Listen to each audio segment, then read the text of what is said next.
এবং বিজ্ঞানীরা ওনার প্রাত্যহিক জীবনের কার্যাবলী নিয়ে গবেষণা করেছেন এবং মুসলিম বিজ্ঞানীরা এই 7টি অভ্যাসকে শ্রেষ্ঠ অভ্যাস বলেছেন। 1. সকাল সকাল ঘুম থেকে জাগ্রত হওয়া। মহানবী হজরত মুহাম্মদ সাল্লাল্লাহু আলাইহি ওয়াসাল্লাম তাড়াতাড়ি ঘুম থেকে জাগতেন এবং দিনের কাজ শুরু করতেন।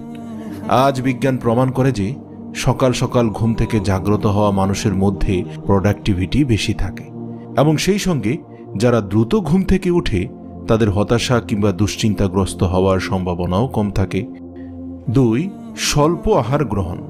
মহানবী হজরত মুহাম্মদ সাল্লাল্লাহু আলাইহি ওয়াসাল্লাম রোগ ও অসুস্থতা প্রতিরোধ করার জন্য কম খেতেন। বহু বছর পরে বিজ্ঞান আজ প্রমাণ করে যে স্বল্প আহার গ্রহণ আমাদের মধ্যে অনেক রোগ প্রতিরোধ ক্ষমতা বৃদ্ধি করে। 3 নম্বর হচ্ছে ধীরে ধীরে খাদ্য গ্রহণ। খাওয়ার পরে মস্তিষ্কে সংকেত আসতে 30 মিনিট সময় লাগে, তাই অনেক সময় দেখা যায় ভরপেট খাওয়ার 30 মিনিট পর